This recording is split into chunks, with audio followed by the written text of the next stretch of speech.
جی ناظرین کرام، رحمت رمضان سحر نشریات میں آپ کا ایک مرتبہ پھر خیر مقدم ہے۔ وقت ہوا ہے آپ کے میرے فیوریٹ سیگمنٹ جس کا نام ہے رحمت رمضان علماء کے ساتھ۔ معزز مستند معتبر علماء کرام و شخصیات ہمارے ساتھ تشریف فرما ہے۔ مختصر سے انٹروڈکشن کروا دوں پھر انشاءاللہ ہم ٹاپک کی طرف بڑھیں گے۔ ہمارے درمیان حضور زیغم اسلام، مفکر اسلام، حضرت علامہ مولانا پیر سید مظفر حسین شاہ صاحب دامت برکاتہم العالیہ آپ تشریف فرما ہے۔ آپ کے ساتھ ایک اور بڑی پیاری شخصیت جو صوبہ پنجاب اور شہر ٹوبہ ٹیکسنگ سے تشریف لاتے ہیں، حضرت علامہ مولانا مفتی سمر عباس قادری صاحب آپ بھی تشریف فرما ہیں۔ اور آپ کے ساتھ دو جو اہم ترین شخصیات ہیں ان میں ہمارے ایک بڑی پیاری، بلکہ آپ دیکھیں گے تو آپ کہیں گے بھائی سبحان اللہ، آج ان کی بھی زیارت ہو رہی ہے، ہمارے انتہائی محترم حضرت سید اسد شاہ جیلانی الرزاقی آپ بھی تشریف فرما ہیں۔ اور آپ کے ساتھ ہمارے ایک اور سید زادے سید عمیر سمیع شاہ صاحب بھی تشریف فرما ہے۔ میں ان تمام احباب کو السلام علیکم ورحمۃ اللہ وبرکاتہ پیش کرتا ہوں۔ ناظرین کرام، عنوان کیا ہے؟ اللہ اکبر۔ جب آپ عنوان سنیں گے تو مجھے نہیں لگتا کہ آپ اسکرین سے ایک لمحے کے لیے بھی ہٹ پائیں گے۔ آپ کہیں گے بھائی یہ تو ہمیں جاننا تھا، جاننا ہے، انتہائی ضروری ہے، اور پھر ان علماء سے سننے کا تو لطف ہی الگ ہے الحمدللہ، کیونکہ یہ جو منچ ہے الحمدللہ یہاں سے حق بات ہی پہنچائی جاتی ہے اور حق والوں کے ذریعے ہی پہنچائی جاتی ہے، اور بڑے ہی پر اثر اور بڑے ہی حق والے لہجے میں پہنچائی جاتی ہے۔ تو آئیے میں آپ کو بتا دوں کہ بھائی عنوان ہے ترتیب خلافت، ہے نا اہم ترین۔ تو ناظرین کرام، بات کا آغاز یہاں سے کروں گا کہ اللہ پاک نے پارہ نمبر 4 سورہ آل عمران آیت نمبر 164 میں ارشاد فرمایا، بے شک اللہ نے ایمان والوں پر بڑا احسان فرمایا جب ان میں ایک رسول مبعوث فرمایا جو انہی میں سے ہے، وہ ان کے سامنے اللہ کی آیت تلاوت فرماتا ہے اور انہیں پاک کرتا ہے۔ اللہ پاک نے اس آیت مبارکہ میں خبر دی ہے کہ حضور صلی اللہ علیہ وسلم دلوں کو پاک کرنے والے ہیں، تو ناظرین ماننا پڑے گا، لہٰذا وہ نیکوکار، صالح، بلند اخلاق اور اوصاف حمیدہ والے ہیں۔ ان کی نیت صحیح اور ان کا عمل ہمارے لیے مشعل راہ ہے۔ یہی وجہ ہے کہ رب تعالیٰ نے ایمان کا معیار صحابہ کرام کو ٹھہرایا، جیسا کہ اللہ پاک نے سورہ بقرہ کی آیت نمبر 137 میں اللہ پاک فرماتا ہے، پھر اگر وہ بھی یوں ہی ایمان لے آئیں جیسا تم ایمان لائے ہو جب تو وہ ہدایت پا گئے، اور اگر منہ پھیریں تو وہ صرف مخالفت میں پڑے ہوئے ہیں۔ تو ناظرین اس سے معلوم ہوا کہ مومن وہ ہے کہ جس کا ایمان صحابہ کرام رضی اللہ عنہم کی طرح ہو، یعنی حضرات صحابہ ایمان کی کسوٹی ہیں، سبحان اللہ۔ پھر تزکیہ نفوس فرمانے والے اور صحابہ کرام کو اخلاق کی بلندیوں پر پہنچانے والے کریم آقا صلی اللہ علیہ وسلم نے ارشاد فرمایا، میرے صحابہ ستاروں کی مانند ہیں، ان میں سے جس کی تم پیروی کرو گے ہدایت پا جاؤ گے۔ ناظرین یوں تو تمام صحابہ کرام ہی ہدایت کے روشن ستارے ہیں، لیکن خلفائے راشدین اس معاملے میں سب سے ممتاز و یگانہ ہیں، اس لیے حدیث پاک میں بھی انہیں خلفائے راشدین فرمایا، یعنی ہدایت یافتہ خلفاء۔ ہمیں ان کی اتباع کی خصوصی تاکید کی گئی، جیسا کہ حضور اکرم صلی اللہ علیہ وسلم کا ارشاد گرامی ہے، یعنی میری اور خلفائے راشدین کی سنت کو اختیار کرو۔ موطا امام مالک سے میں نے پیش کیا۔ محترم ناظرین، اہل اسلام کا یہ عقیدہ ہے کہ اللہ پاک کے آخری نبی محمد عربی صلی اللہ علیہ وسلم کے بعد خلیفہ برحق اور امام مطلق حضرت ابو بکر صدیق، پھر حضرت عمر فاروق اعظم، پھر حضرت عثمان غنی، اور پھر حضرت مولا علی ہیں رضی اللہ عنہم، اور پھر 6 مہینے کے لیے حضرت امام حسن مجتبی خلیفۃ المسلمین مقرر ہوئے۔ اور ان حضرات کو خلفاء راشدین اور ان کی خلافت کو خلافت راشدہ کہتے ہیں کہ ان مقدس شخصیات نے رسول مکرم صلی اللہ علیہ وسلم کی سچی نیابت کا پورا حق ادا فرمایا۔ یہ میں نے بہار شریف سے پیش کیا۔ ناظرین، خلافت کی ترتیب اور چاروں خلفاء اسلام کی افضلیت کا ان کی ترتیب خلافت کے مطابق ہونا دین اسلام کے اہم ترین عقائد میں سے ایک ہے، جس پر ایمان رکھنا ہر مسلمان کے لیے ضروری ہے۔ آج ہمارے پروگرام کا موضوع ترتیب خلافت ہے، جس میں انشاءاللہ ہم اس مسئلے سے متعلق کچھ اہم امور کے حوالے سے علماء کرام سے رہنمائی حاصل کریں گے۔ تو آئیے چلتے ہیں علماء کرام کی طرف۔ قبلہ شاہ صاحب، آج کا ہمارا ٹاپک ترتیب خلافت، میں چاہوں گا حضور سب سے پہلے یہ ارشاد فرمائیں کہ دین اسلام میں خلافت کا کیا تصور ہے؟ بسم اللہ الرحمن الرحیم، رب اشرح لی صدری ویسر لی امری واحلل عقدۃ من لسانی یفقہوا قولی۔ انتہائی اہم سوال آپ کا ہے۔ تصور خلافت کے حوالے سے یا تعریف خلافت کے حوالے سے ایک مختصر سا مقدمہ میں آپ کی خدمت میں عرض کرتا ہوں، جو خلافت کی وجہ اور امامت و ریاست کی وجہ بنتی ہے، اور وہ یہ ہے کہ حکومت اور سلطنت کا وجود انسان کی اجتماعی زندگی کے لیے انتہائی ضروری ہے، کیونکہ کسی نہ کسی انسان کا ایک دوسرے کے ساتھ کوئی نہ کوئی مسئلے پر تعلق رہتا ہے اور اس کی ضرورت اس کے ساتھ وابستہ رہتی ہے۔ صحیح۔ تو اگر طاقتور انسان ہو تو وہ اپنی ضرورت کی تکمیل کے لیے کمزور سے بزور طاقت اس کو حاصل کر سکتا ہے، لہٰذا یہ بات عقلاً ضروری بنتی ہے کہ ہر شخص کے درجے کے اندر جو اس کی ضرورت ہے، اس کی طلب ہے، اس کی حاجت کی تکمیل کے لیے ایسے قوانین ایجاد کیے جائیں کہ جس سے ہر ایک کی حقوق کی ادائیگی ہو اور ماحول میں، علاقے میں نظم ہو، اعتدال رہے اور ہر ایک کی جان، مال، عزت و آبرو کی حفاظت رہے۔ تو اگر یہ ضرورت اور قوانین جو انسانیت کی اجتماعی زندگی کو متوازن بنانے کے لیے اور ہر ایک کے حقوق اور ہر ایک کی ضرورت کو اس کی حفاظت اور اس تک پہنچانے کے لیے اس قانون اور اس ضابطے کو اگر انسان، چند ذہین انسان مل کر اپنی عقل سے اگر کوئی ضابطہ اور قانون بنائیں تو اس کو سیاست عقلی کہتے ہیں۔ صحیح۔ اور اگر یہی قانون جو انسان کی ضرورت کی تکمیل کے لیے ہے اور جو انسان کی حاجت اس کے ساتھ وابستہ ہے، اور ایسا قانون جو ہر انسان کو اس کی جان، مال، عزت و آبرو کی حفاظت بھی کرے اور ان قوانین کے ذریعے اور ان اصولوں کے ذریعے لوگوں کی ضروریات جو ہے ان کی طلب اور ان تک رسد اور اپروچ اس کا راستہ آ جائے، تو یہ قوانین اگر اللہ رب العالمین جو بندوں کا خالق ہے وہ ان کے مزاج اور ان کی فطرت کے مطابق وحی کے ذریعے نبی پر اتارے تو اس کو سیاست شرعی کہتے ہیں اور احکام شریعہ کہا جاتا ہے۔ بہت اچھا، سبحان اللہ۔ یہ اس کا ایک مقدمہ ہے، اور یہ ضرورت ہے کہ خلیفے کا ہونا یا ریاست کے امیر کا ہونا، سلطان کا ہونا، یہ انسان کی وجودی زندگی کے لیے ناگزیر ہے۔ بہت اچھے۔ یہ ایک بات۔ اللہ رب العالمین جل وعلا کی جانب سے جو خلیفہ ہوتا ہے، جو نظم زندگی کو چلاتا ہے اور لوگوں تک عقائد کے ساتھ ساتھ ان کی ضروریات اور دنیاوی زندگی کے اندر جو ان کے اہداف اور ان کی ضرورت ہے وہ ان تک توازن کے ساتھ ان کے درجے میں جو پہنچاتا ہے، وہ اللہ کا نبی ہوتا ہے۔ تو اللہ کا نبی جو ہے وہ اس درجے کے اندر اللہ رب العالمین جل وعلا کا خلیفہ ہوتا ہے۔ جسے مشہور آیت ہم سورۃ البقرہ کے اندر دیکھتے ہیں کہ اللہ رب العالمین جل وعلا نے حضرت آدم علیہ نبی علیہ الصلوۃ والسلام کے بارے میں ارشاد فرمایا کہ انی جاعل فی الارض خلیفہ، کہ بے شک ہم زمین میں خلیفہ بنانا چاہتے ہیں، اور وہ خلیفے سے مراد یقیناً حضرت آدم علیہ السلام کی ذات تھی، یعنی ایک ایسا نمائندہ آئے جس کی طرف تمام لوگوں کی توجہ ہو اور ہم قوانین اس کے اوپر اتاریں اور شعبہ زندگی کے ہر شخص کی ضرورت کی تکمیل وہاں سے ہو رہی ہو۔ یہ قرآن مجید میں ارشاد ہے، مزید آگے ہم ذکر کریں گے۔ حضرت امام المتکلمین، سید المتکلمین، حضرت قبلہ سید میر شریف الدین جرجانی رحمۃ اللہ تعالی علیہ نے اپنی معرکۃ الآراء علم کلام کی کتاب شرح مواقف کے اندر آپ نے خلیفے کی تعریف فرمائی ہے کہ خلافت، جس طرح آپ نے فرمایا کہ یہ تو میں نے مقدمہ ذکر کیا، لیکن خلیفہ کس کو کہتے ہیں ان ضرورت کے ساتھ، تو اس کی تعریف آپ بیان کرتے ہوئے ارشاد فرماتے ہیں، جس کا میں صرف ترجمہ پیش کر دیتا ہوں کہ دین کے قائم کرنے اور ملت بیضا کی حفاظت کرنے میں رسول کریم صلی اللہ علیہ وسلم کی جانشینی کو امامت و خلافت کہتے ہیں، یعنی دین کی حفاظت کرنا واہ واہ واہ، اور رسول کریم صلی اللہ علیہ وسلم کا جانشین بن کر اس کی حفاظت کرنا اور ملت بیضا کی حفاظت کرنا، اور اس حیثیت سے کہ تمام امت پر اس کی اتباع واجب ہو، اس کو خلیفہ کہا جاتا ہے۔ اس کے یہ تو ایک اصطلاحی معنی میں نے ذکر کیا، لغوی معنی کے حوالے سے اگر آپ دیکھیں اس امور پر اور اس فلسفے پر جن علماء نے باتیں کی ہیں، ان تمام کی باتوں کو اگر ہم جمع کرتے ہیں تو لفظ خلیفہ کا جو معنی بنتا ہے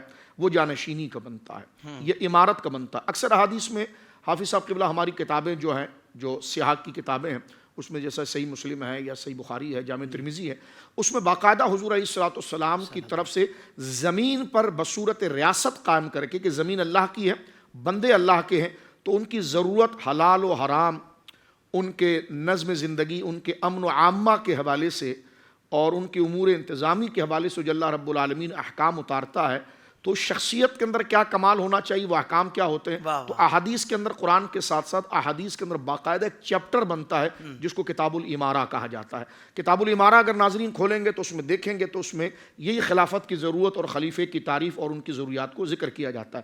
تو لغوی معنی کے اعتبار سے تو میں نے سرکار سید المتکلمین میر شریف الدین جرجانی رضی اللہ عنہ سے شرح مواقف سے یہ میں نے اصطلاحی تعریف پیش کی ہے کہ وہ نبی کریم علیہ الصلوۃ والسلام یعنی انبیاء کا جانشین ہوتا ہے، اور اس کی ذمہ داری یہ ہوتی ہے کہ دین کو قائم کرے اور دین کے جو قوانین ہیں اس کو قائم کرے. یعنی دین صرف جھومنے جھامنے کا نام نہ رہ جائے، بلکہ تھوڑی سی رقص اور تھوڑی سی موسیقی کر لی تو کہا جناب ہمیں انٹرٹینمنٹ مل گیا، جس طرح کے، اور جو نظام ہے جو قوانین ہیں وہ کسی اور کے سپرد کر دیے جائے نہیں. جب یہ زمین اللہ کی ہے، بندے اللہ کے ہیں، تو اس کے قوانین کا نظام اس کے ذریعے اللہ رب العالمین کرتا ہے، اور وہ دین کی حفاظت کے لیے رسول کریم صلی اللہ علیہ وسلم کا جانشین ہوتا ہے.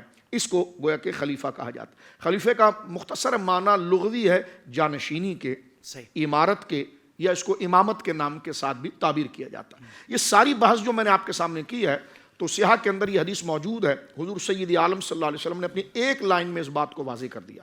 اور حضور ارشاد فرماتے ہیں علیہ الصلوۃ والسلام، کانت بنو اسرائیل تسوسهم الانبیاء، کہ بنی اسرائیل کے معاملات کو ان کی سیاست کو انبیاء ڈیل کرتے تھے. تسوسو کا لفظ موجود ہے یہاں پر.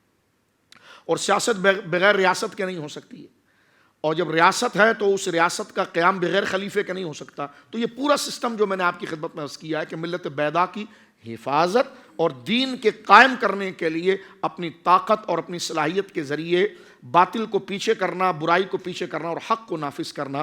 تو حضور فرماتے ہیں کانت بنو اسرائیل تسوسهم الانبیاء، بنی اسرائیل میں کیا ہوتا تھا، یعنی مجھ سے پہلے جتنے نبی گزرے ہیں ان میں کیا ہوتا تھا. فرما ان کی سیاست یعنی بندوں کی خوراک، ان کی امن، ان کی جان کی حفاظت، ان کے ایمان کی حفاظت، ان کے عقیدے کی حفاظت، ان کے اخلاق کی حفاظت، ان کے بدن کی حفاظت، اور ان کے لیے خوراک اور ان کے لیے زندگی کی سہولیات جو یہ انبیاء کرتے تھے. میں یہاں سے رک کر ایک ریاست کی چھوٹی سی تعریف کر دیتا ہوں.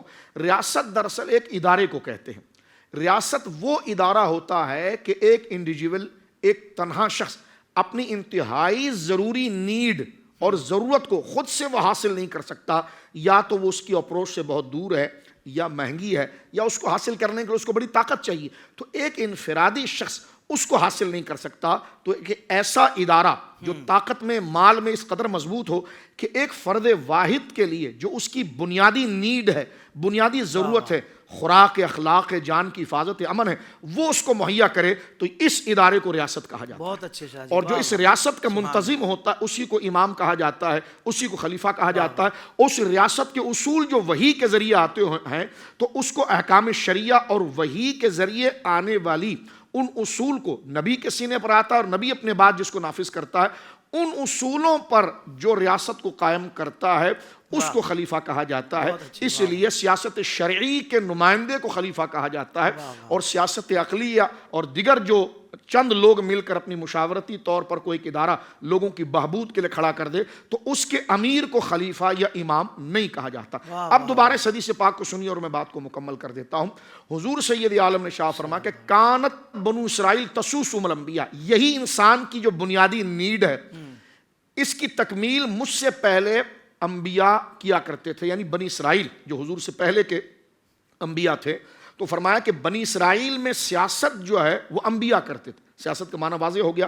حضور فرماتے ہیں یہاں تک اللہ رب العالمین نے لوگوں کے عقیدے، یعنی نبی کی ایک تو ذمہ داری وہ ہوتی ہے کہ اس پر وحی اور ایمانی باتیں اترتی ہے، دوسری ذمہ داری وہ ہوتی ہے کہ لوگوں کے ظاہر کی وہ حفاظت کرتا ہے، جس کو ہم سیاست کے ساتھ تعبیر کرتے ہیں. تو نبی دونوں جہتوں سے اللہ کا خلیفہ ہوتا ہے اور یہ امامت اس کے پاس ہوتی. تو حضور فرماتے ہیں یہ ذمہ داری سیاست کی جو تھی وہ انبیاء کرام کے پاس تھی، اور اس قدر ضروری تھی کہ کلما ہلاک نبی خلفہ نبی، ایک نبی کا انتقال ہوتا تو اللہ رب العالمین فوراً اس ریاست کے قیام کے لیے، لوگوں کے ظاہری حقوق اور نیڈ کی تکمیل کے لیے فوراً دوسرے نبی کو مبعوث کر دیتا.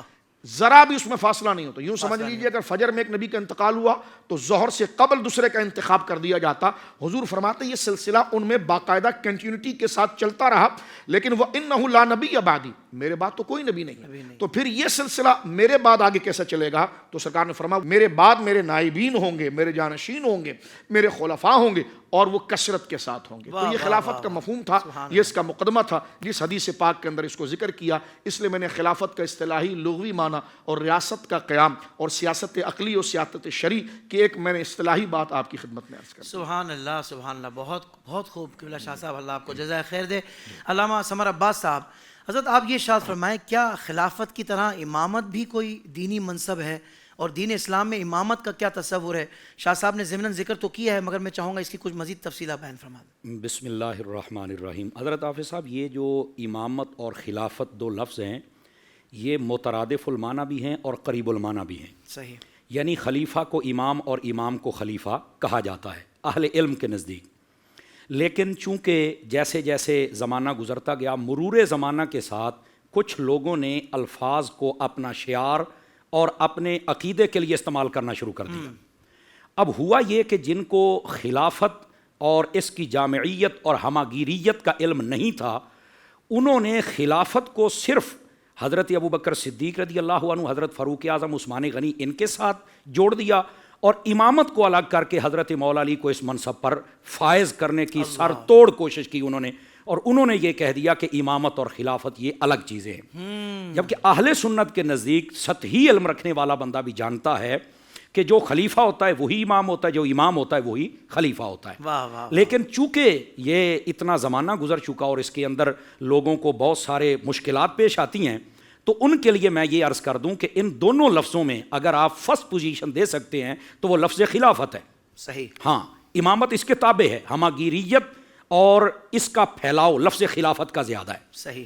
دوسری بات یہ ہے کہ خلافت کا تصور خود نبی پاک علیہ السلام نے ارشاد فرمایا، جیسے ابھی بنی اسرائیل والی حدیث شریف بیان کی گئی، اور آقا کریم علیہ السلام نے ارشاد فرمایا الخلافت من بعدی 30 سنۃ، فرمایا میرے بعد جو خلافت ہوگی وہ 30 سال تک ہوگی۔ لفظ خلافت کے ساتھ حضور نے بیان فرمایا اور اس کی مدت بھی بیان فرما دی آپ نے، ٹھیک ہے۔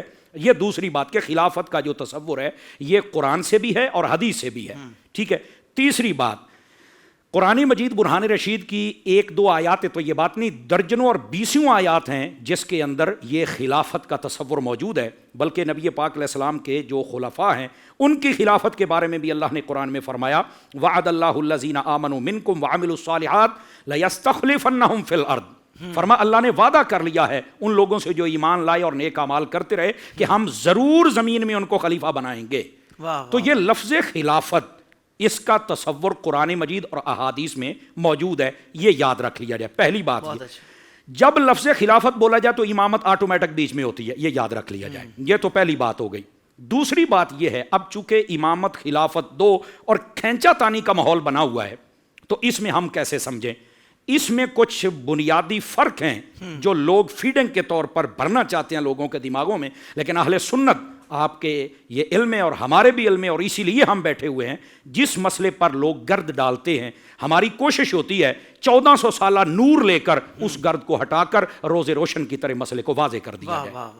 اب یہ جو امامت کا تصور دیتے ہیں نا، وہ اس کے اندر کچھ ان کی حدود و قیود ہیں اور شرائط ہیں۔ اب وہ کیا ہیں؟ سب سے پہلی وہ کہتے ہیں کہ یہ جو امامت و خلافت ہے نا، اس میں نامزدگی میں فرق آتا ہے۔ وہ کیسے آتا ہے؟ وہ کہتے ہیں جو خلیفہ ہوتا ہے نا، یہ امت کی ثوابدید بھی ہوتا ہے، یہ چنتے ہیں، اور جو امام ہوتا ہے اس کو اللہ تعالیٰ چنتا ہے یا اللہ کا رسول چنتا ہے۔ اچھا، یہ بنیادی فرق وہ بتاتے ہیں قوم کو، اور کہتے ہیں کہ دیکھو یہ روافظ بتاتے ہیں، لیکن اہل سنت کہتے ہیں ایسی بات نہیں۔ اگر یہ بات ہوتی تو نبی پاک علیہ السلام کی یہ حدیث کا پھر کیا کریں گے؟ حضور اکرم علیہ السلام سے جب کہا گیا کہ آپ خلیفہ مقرر کر دیں، فرمایا نہیں، اللہ تعالیٰ اور ایمان والے جسے چاہیں گے اسے اپنے خلیفہ بنا لیں گے۔ ٹھیک ہے، تو یہ اللہ تعالیٰ کی منشا، ارادہ اور چاہت شامل تھی، تبھی حضرت سیدنا ابوبکر صدیق رضی اللہ عنہ آپ خلیفہ مقرر ہوئے۔ تو یہ صرف امت کی ثوابدید نہیں تھی، رب کی تائید و نصرت و حمایت و مدد و فضل و کرم یہ بھی شامل تھا۔ پھر حضرت صدیق اکبر کا تعین اور انتخاب کیا گیا تھا۔ اچھا، یہ پہلی بات، یہاں فرق بھی عوام سمجھیں اور ہمارا عقیدہ اور نظریہ بھی سمجھیں۔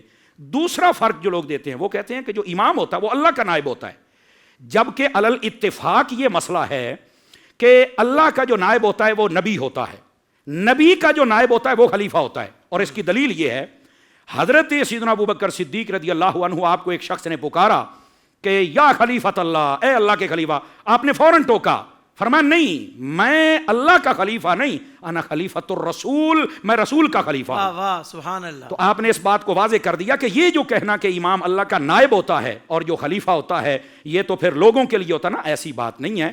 یہ خود انہوں نے اپنے معیار کو برقرار رکھا، کیوں کہ نبی پاک علیہ السلام کے بعد اب نبی نے تو آنا ہی نہیں، خلفاء نے ہی چلنا ہے۔ تو یہ امامت کا ایک نیا باب کھول کر صرف سامنے ایک محاذ کھڑا کرنے کی کوشش ہوتی ہے، جبکہ دلائل کی دنیا میں اس کی کوئی گنجائش نہیں ہے۔ یہ دوسری بات۔ اب تیسرا فرق بھی بڑا سننے والا ہے، وہ کہتے ہیں کہ جو امام ہوتا ہے، اب دیکھیں حدود و قیود لگا لگا کے اپنے مقصد کو کیسے حاصل کرتے ہیں۔ روافظ کہتے ہیں جو امام ہوتا ہے وہ معصوم ہوتا ہے، معصوم عن الخطا، اور جو خلیفہ ہوتا ہے وہ معصوم نہیں ہوتا۔ یہ آپ کی اپنی ذہنی اختراع ہے، دلیل کی دنیا میں اس کا نہ سر ہے نہ پاؤں ہے۔ یہ تو وہ کٹی پتنگ ہے، اس کو تو یہ نہیں پتا میں نے پھنسنا کہاں ہے، جبکہ حقیقت یہ ہے پوری کائنات اسلامی میں جتنے علماء فضلاء، جتنے ائمہ محدثین مجتہدین گزرے ہیں، ان تمام نے علی الاتفاق اس بات کو لکھا ہے معصوم صرف دو جماعتیں ہیں، ایک حضرات ملائکہ کرام فرشتے، اور دوسرے حضرات انبیاء علیہم السلام۔ ان کے علاوہ کوئی معصوم شرعی نہیں ہے، سمجھ آ رہی؟ جتنی بزرگ ہستیاں ان کے بعد وہ محفوظ ہیں، اللہ کی رحمت سے ان کو محفوظ کیا جاتا ہے۔ لیکن یہ ان کا تیسرا مین پوائنٹ ہے جس کے ساتھ وہ کہتے ہیں بس یہ معصوم ہے اور یہ ہمارا عقیدہ نہیں ہے، وہ یہ نظریہ نہیں رکھ سکتا کیونکہ ان کے علاوہ کوئی معصوم ہے ہی نہیں ہے، سمجھ آئی؟ اب یہ تیسرا۔ اب چوتھا فرق سنیے، وہ کہتے ہیں جو امام ہوتا ہے نا وہ خود اتھارٹی ہوتا ہے، آسان لفظوں جو چاہے جیسے چاہے حکم دے، جبکہ اگر حقیقت دیکھی جائے تو جو نبی ہوتا ہے اس کے لیے بھی حکم ہے کہ اللہ کی اجازت سے آپ جیسا مسئلہ بتانا چاہیں، تغیر و تبدل کسی بھی مسئلے میں کرنا چاہیں حلت و حرمت والے میں، تو آپ کو اجازت ہے۔ یعنی یہ کہنا خود اتھارٹی بس جو چاہے کرے، یہ بے نیازی والی صفت تو ہے ہی خدا کی۔ اللہ نبی کو بھی اجازت ہوتی ہے اور اشارہ ہوتا ہے، الہام ہوتا ہے، اس کے بعد وہ کام کرتا ہے۔ تو یہ والا کام امام کے لیے کیسے مان لیا جاتا ہے؟ صرف اپنے بندے کو پاورفل ثابت کرنے کے لیے، اپنی اس بندے کی پوزیشن لوگوں کے سامنے واضح کرنے۔ حالانکہ یقین فرمائے جن کو امام کہہ کر یہ شرائط ان میں پیش کی جا رہی ہیں، ان کے لیے کوئی شرط بھی نہ بیان کی جائے تو وہ پھر بھی بہت عظیم لوگ ہیں۔ کیا کہنے ہیں یہ جھوٹی باتیں ان کی طرف منسوب کر کے ایسے ہی ان کی پوزیشن کو واضح کرنا، نہ ان کا نام ہی بڑی پوزیشن والا ہے، یہ سچی بات ہے۔ تو وہ کہتے ہیں جو خلیفہ ہوتا ہے وہ خود اتھارٹی نہیں ہوتا، تو لہٰذا اس کو کوئی بھی کہیں بھی روک سکتا ہے۔ بھائی کوئی بھی کہیں روک کر اگر مسئلہ پوچھ رہا ہے تو یہ تو حسن ہے، یہ کہاں کی خرابی ہے؟ یہی تو حسن ہے۔ اسی واسطے حضرت ابوبکر صدیق رضی اللہ عنہ اور حضرت فاروق اعظم رضی اللہ عنہ آپ نے فرمایا تھا جب ہم قرآن و حدیث کے مطابق چلیں اور فیصلہ کریں تو ہمارا ساتھ دیں، اور اگر اس کے مطابق ہو تو ہمیں بتائیں۔ اتنی باتیں، اور اس پر بھی کئی شور مچاتے ہیں کہ ان کو تو پتہ نہیں تھا۔ میں نے کہا چلو تمہیں تو پتہ نہیں صحیح بات کا، تو سیدھی طرف آ جاؤ، خدا کے بندے مسئلہ یہ نہیں۔ اب یہ چوتھا فرق تھا، میں پانچواں فرق بھی بتا دوں۔ وہ کہتے ہیں کہ جو امام ہوتا ہے روافظ، وہ کہتے ہیں کہ وہ کسی کا جواب دہ نہیں ہوتا، اور جو خلیفہ ہوتا ہے وہ جواب دہ ہوتا ہے۔ صحیح نہیں، ایسی بات نہیں ہے، یہ شرط نہ کسی نے لکھی ہے، نہ اس کا کوئی وجود ہے، نہ اس کا کوئی سر ہے، نہ اس کا کوئی پیر ہے، ایسی بات ہے ہی نہیں ہے۔ یہ پانچویں شرط، اور اس کے پلے ہی کچھ نہیں ہے۔ ایک ہوتا ہے نا بھی کوئی چیز ہے جو وینٹیلیٹر پہ چل رہی ہے، اس میں تو وینٹیلیٹر لگا دے تو تب بھی جان نہیں ہے اس جملے کے اندر، کہ جو امام ہوتا ہے اس کو کوئی پوچھ نہیں سکتا، وہ جواب دہ نہیں ہوتا، اور خلیفہ جواب دہ ہوتا ہے، اس میں تو اتنی جان بھی نہیں ہے۔ ٹھیک ہے، اب آ جائیے چھٹی بات، اور یہ فائنل بات ہے کہ جو امامت و خلافت ہے اس کے بارے میں لوگوں کا کیا نظریہ ہے۔ وہ کہتے ہیں کہ جو امامت ہوتی ہے وہ نسبی اور موروثی ہوتی ہے۔ وہ کہتے ہیں ایک خاندان میں رہے گی اور یہ نسل بعد نسل چلے گی۔ یہ وہ خطرناک شرط ہے جس کو کبھی بھی اسلام نے پسند نہیں کیا۔ آپ دیکھیں نبی پاک صلی اللہ علیہ وسلم نے اپنی آل پاک کے لیے زکوٰۃ اور صدقہ لینا منع کر دیا ہے۔ عمومی معنی یہ بیان کیا جاتا ہے کہ زکوٰۃ اور صدقہ جو ہے یہ مال کا میل کچیل ہوتا ہے اور یہ ستھرا گھرانہ یہ نہیں کھا سکتے، بالکل ٹھیک ہے، لیکن اس کا ایک پہلو یہ بھی ہے جو صوفیاء اور علماء نے بیان کیا۔ وہ کہتے ہیں کہ یہ جو زکوٰۃ ہے اگر حضور اپنے گھرانے کو دیتے تو کوئی کہہ سکتا تھا یہ تو اقربا پروری ہے، یہ تو اپنوں کو نوازا جا رہا ہے، تو اس الزام کو دور کرنے کے لیے بھی فرمایا نہیں ہو سکتا۔ تو جب اتنا مال نہیں دیا جا سکتا تو اتنا بڑا عہدہ کیسے نسل بعد نسل چل سکتا ہے؟ سمجھ آ رہی ہے؟ تو اس کے اندر یہ شرط نہیں ہے کہ یہ موروثی ہے یا پھر یہ نسبی ہے کہ اس نسب میں ہوگی، اس وراثت میں ہوگی، کسی اور کو نہیں مل سکتی، ایسی بات نہیں۔ ہاں اتنی بات ضرور ہے کہ جو خلیفہ ہوتا ہے وہ اہل قریش میں سے ہوتا ہے۔ اس میں بعض لوگوں نے اعتراض کیا ہے، سوال اٹھائے ہیں، ان کے علماء نے جوابات بھی عطا فرمائے ہیں، یہ بات یاد رکھ لیجئے۔ لیکن کہتے ہیں جی وہ خلیفہ ہے تو اس کے لیے یہ شرط، نہ نہ نہ، یہ بنیادی وہ شرائط ہیں جن کے اندر لوگ خرابیاں پیدا کرتے ہیں، اور جو خلافت کا حقدار ہے اس کو ڈیگریڈ کرنے کی کوشش کرتے ہیں، اور امامت کے جس کو ٹائٹل دیتے ہیں ان کو آگے لانے کی کوشش کرتے ہیں، جبکہ جن کو امامت کا ٹائٹل لگا کے آگے لانے کی کوشش کرتے ہیں، حضرت سیدنا مولا مرتضی شیر خدا مشکل کشا رضی اللہ عنہ آپ نے بھی فرمایا ہے، فرمایا جو میری شان کو بڑھائے ابو بکر عمر کی شان کو گھٹائے میں مفتری یعنی جھوٹے بندے والی سزا دوں گا۔ یہ خیانت کرنے کی اجازت تو مولا علی نے خود نہیں دی ہے۔ اس لیے آپ کا یہ بڑا بنیادی سوال تھا، اور میں نے بھی کہا کہ اس کی جڑوں میں جو چیزیں ہیں وہ قوم کو پتہ چلیں کہ خرابی کیسے پیدا ہوتی ہے۔ تو یہ جو امامت و خلافت ہے اس کا یہ بنیادی خرابیاں، اس کو سمجھیں، اور جو حقائق ہیں ان کے مطابق اپنی زندگی بسر کریں، اور جو خلیفہ ہوتا ہے وہ امام، جو امام ہوتا ہے وہ خلیفہ ہوتا ہے، یہ مترادف المعنی اور قریب المعنی۔ لیکن اہل سنت کو چاہیے وہ صرف لفظ خلافت کا استعمال کرے، امامت کا منع نہیں ہے، لیکن چونکہ یہ روافظ کا ایک معیار اور شعار بن چکا ہے اس لیے ہم لفظ خلیفہ کا استعمال کریں۔ سبحان اللہ سبحان اللہ۔ قبلہ شاہ صاحب، میں چاہوں گا کہ ابھی حضرت علامہ سمر عباس صاحب نے جو امامت کے حوالے سے لوگوں کے عقلی مفروضے کو بیان کیا، جس میں ایسی شرائط کو بیان کیا کہ جو انبیاء کرام کا خاصہ ہے، ان شرائط کو بعض برگزیدہ بندوں میں شامل کرنا، تو کیا یہ عقلاً درست ہوگا؟ جی بالکل، ابھی حضرت علامہ سمر عباس صاحب قبلہ مدظ اللہ نے بڑی وسعت کے ساتھ امامت اور خلافت کے ایک ایک جز کو گویا کہ بیان کیا۔ میری گفتگو سے پہلے میں اس میں تھوڑی سی بات یہ عرض کرنا چاہتا ہوں، حضرت نے جو ترتیب کے ساتھ بات کی ہے وہ یقیناً عقلاً بھی بالکل درست ہے۔ واہ، نقلاً تو ہے لیکن عقلاً بھی اگر یہ ساری شرائطیں خلیفہ کے ساتھ لگا دی جائے کہ جو شرائط انبیاء کی ہیں، پھر تو فرق کیسے رہے گا؟ مثلاً یہ شرط کہ جو نبی کا جانشین ہوگا یا خلیفہ ہوگا اس کا معصوم ہونا ضروری ہے۔ تو میرا ایک سوال ہے کہ کیا نبی کو معصوم بنا کر وہ کام نہیں ہو گیا جو اس کو بھی معصوم بنانا ضروری ہوا؟ ایک مختصر سا سوال ہے۔ کیا بات ہے شاہ جی۔ سب سے پہلی بات یہ لاجیکل سمجھ لیجئے کہ نبی کو معصوم کیوں بنایا جاتا ہے؟ معصوم بنانے کی ضرورت کیا؟ معصوم بنانے کا مطلب یہ ہوتا ہے کہ وحی کو محفوظ کرے اور کردار کو محفوظ کرے۔ اب انبیاء کرام کو معصوم بنانا، اور بالخصوص سید عالم صلی اللہ علیہ وسلم جو امام المعصومین ہیں، آپ کو معصوم بنانے کی علت اور وجہ یہ ہے کہ جو وحی نازل ہو رہی ہے وہ شخص سے پاک ہو جائے، یعنی جو سننے والا ہے اس کے دل میں شائبہ بھی نہ گزرے کہ یہ وہ شخصیت ہے جو رد و بدل کرتی ہو، یا اس کا غضب اور غصہ اتنا غالب آ جاتا ہو کہ یہ عمدن اپنے مطلب کی چیزوں کو اس میں شامل کرتا ہو، اور جس سے ناراض ہو جائے تو عمدن قصدن اس کو نکال دیتا ہو۔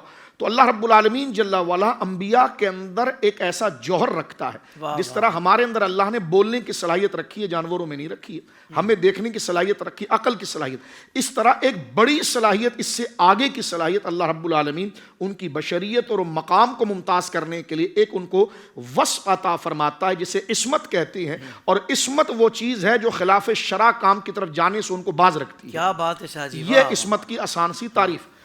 تو انبیاء کرام کو کیوں معصوم بنایا جاتا ہے؟ لاجیکلی یہ وحی کو محفوظ کرنے کے لیے، اور ایک کردار ہمیں ماڈل کے لیے چاہیے کہ جس طرح وہ ہمارے سامنے نظر آ رہا ہے اسی طرح ہی وہ تنہائی میں ہوگا، اس کی ذات، اس کے ظاہر اور اس کے باطن کے اندر تضاد کا تصور بھی نہ ہو۔ تو وہ وحی کو محفوظ کرنے سے مراد یہ کہ اللہ دین کو اصل شکل میں محفوظ کرنا چاہتا ہے، اور دین پر عملی شکل کو اصل شکل میں محفوظ کرنا چاہتا ہے۔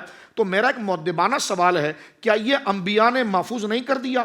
کہ انبیاء کے ذریعے یہ ضرورت کی تکمیل نہیں ہوئی کہ ان کے بعد بھی آپ کو کسی اور کے معصوم کی ضرورت پیش آتی ہے؟ اللہ اکبر، کمال کمال۔ اب اگر کوئی کہے کہ نہیں، جو ان کے دین کا مبلغ ہو اس کو بھی معصوم ہونا چاہیے تاکہ وہ دین کو آگے صحیح بڑھائیں، تو میں نے کہا آپ بھی تو دین کے مبلغ ہیں، تو پھر معصوم 12 نہ ہوئے تو 12 لاکھ ہو جائیں گے پھر۔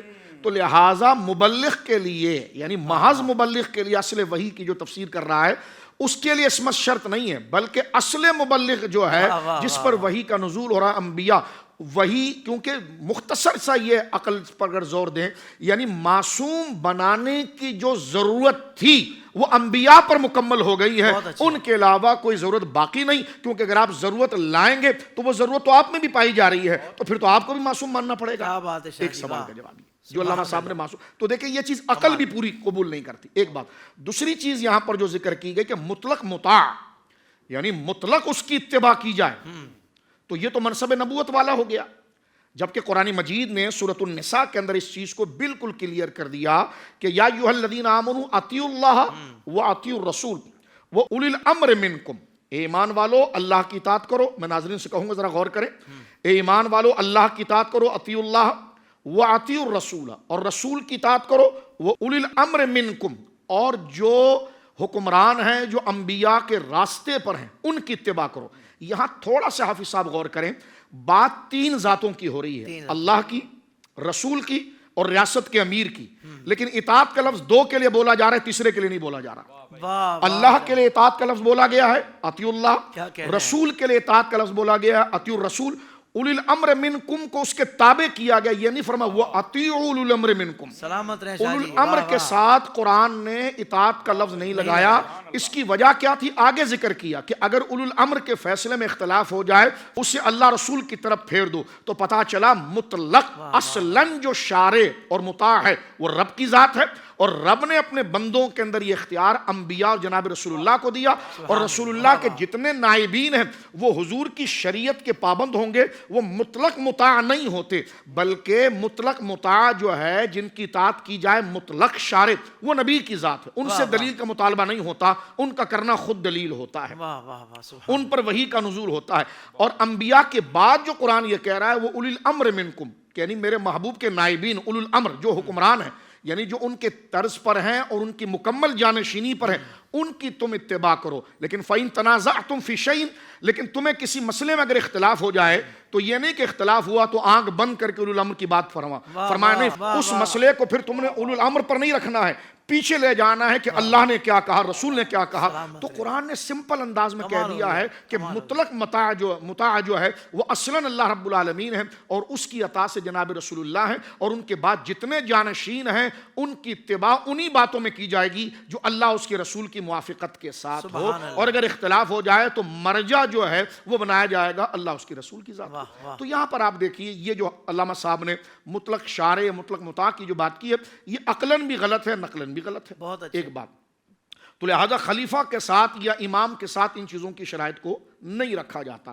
تیسری بات میں یہاں پر عرض کرنا چاہتا ہوں، ایک آیت سے ایک ذہن دیا جاتا ہے کہ قرآن مجید فرقان حمید نے اس چیز کو ذکر کیا کہ حضرت ابراہیم کے لیے کہ انی جاعلک للناس اماما، اور یہیں سے ہی ساری گفتگو چلتی ہے کہ دیکھو حضرت ابراہیم علیہ السلام نبی تو تھے نا پہلے، ہم نے کہا جی تھے. کہ رسول تو تھے نا پہلے، کہاں؟ کہ اب اللہ بات کی بات کر رہا ہے کہ انی جاعلک للناس اماما، ہم آپ کو لوگوں کے لیے امام بنا رہے ہیں. تو پتا چلا بقول ان لوگوں کے روافض کے کہ اب پتا چلا کہ امامت جو ہے وہ نبوت سے اونچا درجہ ہے.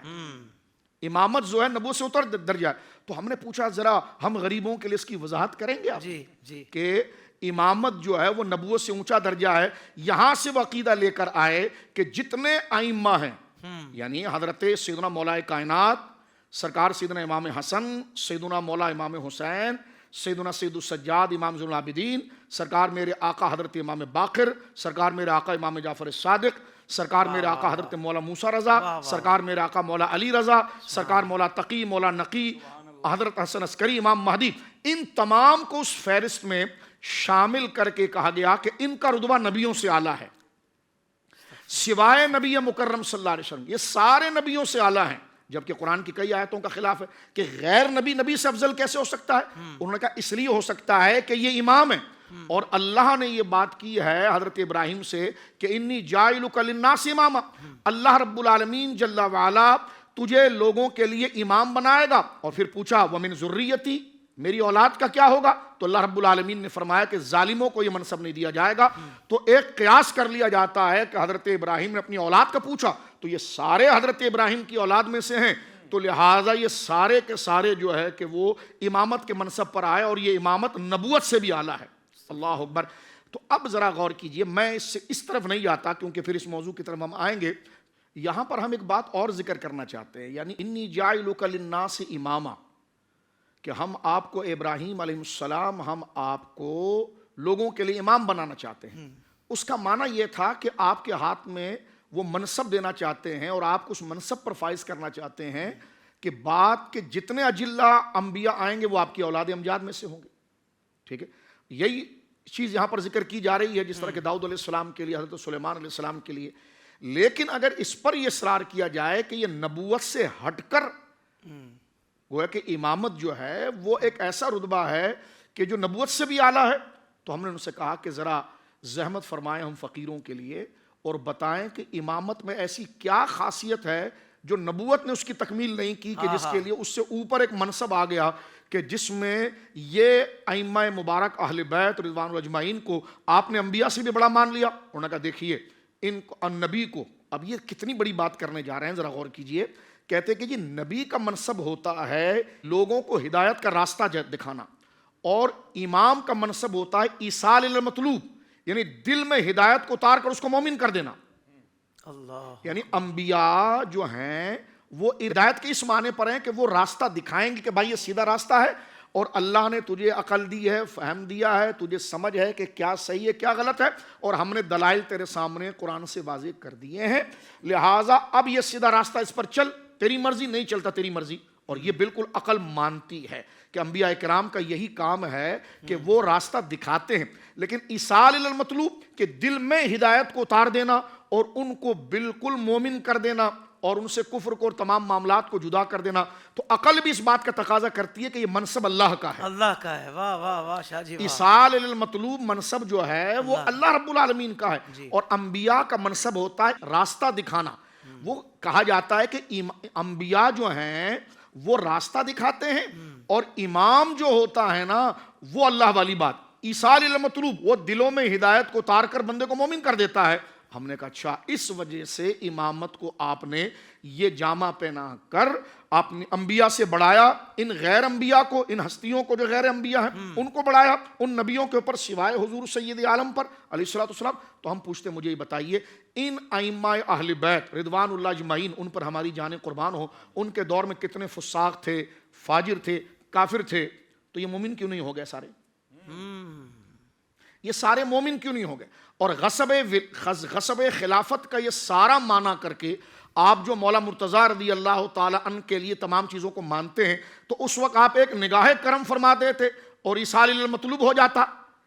تو وہاں پر بھی یہی کہنا پڑتا کہ نہیں, وہ دلائل سے واضح کر رہے تھے کہ میں ہوں. تو ہم نے کہا یہی تو ہم کہہ رہے ہیں کہ انبیاء کا کام ایصال المطلوب نہیں ہوتا. کیا بات تو ہے. آپ نے جو امامت کی جان اور روح ایصال المطلوب کو بنایا تھا کہ دلوں میں ہدایت بنا کر مومن بنا دینا, وہ تو دور علی اس کا انکار کرتا ہے, اللہ, دور حسین اس کا انکار کرتا ہے, دور امام جعفر صادق اس کا انکار کرتا ہے. تو لہٰذا ایصال المطلوب جو ہے یہ اللہ رب العالمین جل وعلا کی صفت مبارکہ ہے, اور انبیاء کرام کا کام ہوتا ہے ہدایت کی رہنمائی کرنا. تو لہٰذا انہیں مستقل مطاع سمجھنا, غیر نبی کو جو خلیفہ ہو اس کے لیے معصوم ہونا شرط ہے, مطلقاً مطاع ہونا شرط ہے, ان کی اولاد میں سے ہونا شرط ہے. یہ شرطیں لگا کر خلفائے راشدین کو ہٹانے کی جو کوشش کی جاتی ہے, تو اس سے یہ سارے عقلی گویا کے اشکالات زبردست کھڑے ہو جاتے ہیں جو حضرات ائمہ اہل بیت رضوان اللہ اجمعین کی پوری زندگی اس سے یکسر ہمیں خلاف نظر آتی ہے. آخری بات میں یہاں پر عرض کر کے اپنی بات کو سمیٹنا چاہتا ہوں. یہاں پر جو ہم بات کر رہے ہیں وہ ناظرین اس بات کو دیکھ لیں کہ جو ہم نے خلیفے کی تعریف پیش کی ہے اور خلافت کا معنی, اور جس طرح حضرت علامہ صاحب نے پوری چیزوں کو ذکر کیا ہے, وہاں پر ہم یہ بات کرنا چاہتے ہیں خلافت خاصہ کی. اب اس میں خلافت کی دو قسمیں ہو جاتی ہیں, یعنی خلافت خاصہ اور ایک ہے خلافت عامہ. خلافت خاصہ کون ہے؟ جس کو جناب سید عالم صلی اللہ علیہ وسلم نے اپنی زبان پاک سے, حافظ صاحب قبلہ, اس کی ایک تحدید بیان کی ہے, اس کی ایک سرحد بیان کی, اس کا ایک دورانیہ بیان کیا, اس کا ایک ڈیوریشن بیان کیا ہے, اور وہ ڈیوریشن شروع ہوتا ہے حضرت ابوبکر صدیق سے اور ختم ہوتا ہے مولا امام حسن پاک پر, اور وہ 30 سالہ جو دورانیہ ہے وہ جناب رسول اللہ صلی اللہ علیہ وسلم کی زبان مبارکہ سے جاری ہوا. یہ اب اس دورانیے میں جو خلیفہ بنے وہ سارے خلیفہ راشد تھے, منہاج علی نبوہ, نبوت کے طریقے کے عین مطابق تھے, حضور کی دی ہوئی ہدایات اور تعلیم کے عین مطابق وہ لوگ چلے ہیں، ان کو اس لیے منہاج علی النبوہ کہا جاتا ہے، اور اس کو خلافت راشدہ کہا جاتا ہے، جس کی ابتدا حضرت سیدنا ابو بکر صدیق اور اس کا اختتامی دور جو ہے حضرت امام حسن یعنی سیدنا فاروق اعظم عثمان غنی مولا کائنات، اور 6 مہینے جو ہے وہ حضرت امام حسن مجتبیٰ کے ہیں۔ لہٰذا یہ خلافت خاصہ ہے، اور اس کو ہم آگے چل کر کسی درس میں بیان کریں گے۔ یہ خلافت خاصہ ہے جس میں خلیفے کا اپنے بعد والے سے افضل ہونا شرط ہے۔ واہ واہ واہ واہ، یہ شرط خلافت عامہ کی نہیں ہے۔ اب لوگ کہتے تھے کہ فلاں کتاب میں لکھا ہے خلیفہ کا افضل ہونا شرط نہیں ہے، تو آپ نے کیسے خلیفہ کا افضل ہونا شرط لگایا؟ تو بھائی دھوکہ نہ دو، یہ بات جہاں پر خلیفے کا اپنے عصر میں اپنے زمانے میں سب سے افضل ہونا شرط نہیں، علماء اہل سنت نے لکھا ہے وہ خلافت عامہ ہے، اور اس زمانے کے بعد جو اس طریقے پر آئیں گے، اس شرائط کے ساتھ آئیں گے، ان کے لیے۔ لیکن خلافت خاصہ جو ہے اس میں یہ شرط ہے کہ وہ اپنے عصر کے اندر، اپنے دور کے اندر، اپنے عصر میں سب سے ممتاز اور افضل ہوں۔ اس پر میں ایک حدیث پاک پیش کر دیتا ہوں، اگر روافض اس روایت کو قبول نہ کریں تو نہ کریں، آئندہ ہمارے پروگرام کا انتظار کریں، انشاءاللہ العزیز ہم قرآن اور عقلی دلائل کے ساتھ اس چیز کو بیان کر دیں گے کہ افضلیت کا معیار ہم اہل سنت جو قائم کرتے ہیں وہ نقلاً بھی درست ہے قرآن و سنت کے اعتبار سے، اور عقلاً بھی درست ہے۔ میں حدیث پاک صرف اہل سنت بھائیوں کے لیے ذکر کرنا چاہتا ہوں اپنے، اور یہ حدیث پاک تقریباً ساری کتابوں کے اندر موجود ہے۔ حضرت سفینہ رضی اللہ تعالیٰ عنہ سے روایت ہے، اور اس کو حدیث سفینہ کے نام سے دنیا جانتی ہے۔ نبی پاک صلی اللہ علیہ وسلم کے آپ غلام تھے، اور آپ نے فرمایا، حضور سید عالم نے فرمایا، الخلافۃ فی امتی 30 سنہ، میری امت میں خلافت 30 سال تک رہے گی۔ ابھی خلافت خاصہ کی بات ہو رہی ہے۔ فرمایا ثم ملک بعد ذالک، اس کے بعد بادشاہی اور سلطنت ہوگی۔ قال علی سفینہ، پھر جو ہے کہ جب حضور نے فرمایا کہ 30 سال تک خلافت ہوگی، اس کے بعد بادشاہت ہوگی، تو حضرت سفینہ نے فرمایا کہ امسک خلافت ابی بکر و خلافت عمر و خلافت عثمان و خلافت علی فوجدناها 30 سنہ۔ تو پھر آپ دیکھ لیجئے کہ ان خلفاء راشدین کا جو دور مبارکہ ہے یہ اس 30 سال میں آتا ہے۔ اگر کوئی یہ کہے کہ حضرت امام حسن کا اس میں ذکر پاک نہیں آیا تو اس کے خلاف نہیں، کیونکہ وہ مولا علی کی خلافت کا ایک زمیمہ ہے، اور ان 3-4 خلفاء کی خلافت کا زمیمہ ہے، یعنی یہ جو خلفاء پیچھے گزرے ہیں ان کا وصال مبارک بھی اسی عرصے کے اندر ہوا ہے، اور حضرت مولا امام حسن کا وصال مبارک اس 30 سال کے عرصے کے دوران نہیں ہوا۔ لیکن اہل سنت و جماعت الحمدللہ ان 5 کو خلیفہ راشد مانتے ہیں۔ اور بات کو ختم کرتے ہوئے شیخ محقق الاطلاق شاہ عبدالحق محدث دہلوی رحمۃ اللہ علیہ کی اشرۃ اللمعات اس وقت میرے پاس ہے۔ آپ فرماتے ہیں سیدنا ابو بکر صدیق کا دور خلافت جو ہے وہ بن رہا ہے 2 سال 3 مہینے یا 2 سال 4 مہینے۔ فرماتے ہیں حضرت شیخ محقق، فرماتے ہیں حضرت فاروق اعظم کا جو دور خلافت ہے وہ 10 سال اور چند دن بن رہا ہے۔ حضرت عثمان غنی کا جو دور خلافت ہے وہ بن رہا ہے 12 سال۔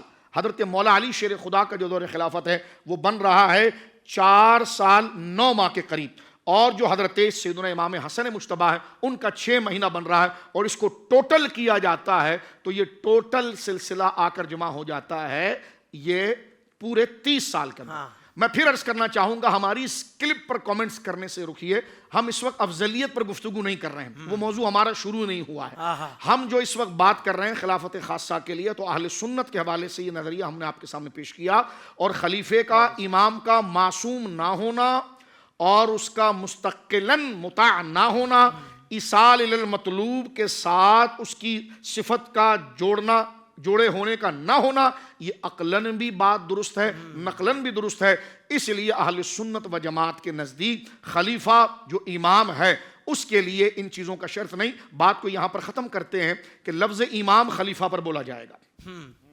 علامہ صاحب نے جس طرح ذکر فرمایا لفظ امام اور خلیفہ، جس طرح پہلے گفتگو میں حضرت نے فرمایا کہ یہ دونوں مترادف اور قریب المعنی ہے، کیونکہ امامت کی 2 قسمیں ہیں، ایک امامت صغریٰ، ایک امامت کبریٰ۔ امامت صغریٰ جیسے مسجد کا امام ہوتا ہے، امامت کبریٰ جو ریاست کا امام ہوتا ہے، بہت اچھے، تو اس پر امامت کا اطلاق ہوتا ہے۔ اور یہ میں نہیں کہہ رہا، یہ سرکار مولا مرتضیٰ شیر خدا نے یہ بات کی ہے۔ آپ کا یہ ایک جملہ ہے، بعد میں انشاءاللہ اس پر بحث ہوگی۔ حضرت امام صاحب نے نہج البلاغہ کے اندر یہ خطبہ موجود ہے کہ آپ نے ارشاد فرمایا انما الشورى للمہاجرین والانصار، فرمایا خلافت کو منتخب کرنے کے لیے جو شورا ہوگی نا وہ مہاجرین اور انصار کی ہے۔ فرمایا انما الشورى للمہاجرین والانصار فَإِنِ اجْتَمَعُوا عَلَى رَجُلٍ وَسَمُّوهُ إِمَامًا، خلیفتاً نہیں فرمایا، فرمایا شورا جو ہے وہ مہاجرین اور انصار کی ہے، یہ کسی بندے پر جمع ہو جائیں اتفاق رائے کے ساتھ ان کی اکثریت، وَسَمُّوهُ إِمَامًا، اور اسے امام کہہ دیں، تو پتا چلا امام جو بعد میں بنتے ہیں غیر نبی، ان کو بناتا خدا نہیں ہے، ان کو شورا بناتی ہے۔ یہ حضرت مولا خود یہاں پر بیان فرما رہے ہیں کہ فَإِنِ اجْتَمَعُوا، وہ جو سارے جو لوگ ہیں جو مہاجرین اور انصار ہیں، اب مہاجرین بھی مومن ہیں، انصار بھی مومن ہیں، مہاجرین اور انصار کو ایمان سے فارغ کر کے یہ کہنا کہ صرف 5 مسلمان رہ گئے تھے، تو حضرت مولا علی نے اپنی خلافت کی وجہ حضرت معاویہ کے سامنے جو خط لکھ رہے ہیں، فرمایا معاویہ میں اس لیے خلیفہ برحق ہوں رضی اللہ تعالیٰ عنہ، میں اس لیے خلیفہ برحق ہوں کہ میری تائید میں مہاجرین ہیں اور انصار ہیں۔ اللہ اکبر، اللہ اکبر۔ یہ فرمایا انما الشورى من المہاجرین والانصار، کہ شورا جو جنہوں نے مجھے منتخب کیا ہے وہ مہاجرین ہیں اور انصار ہیں۔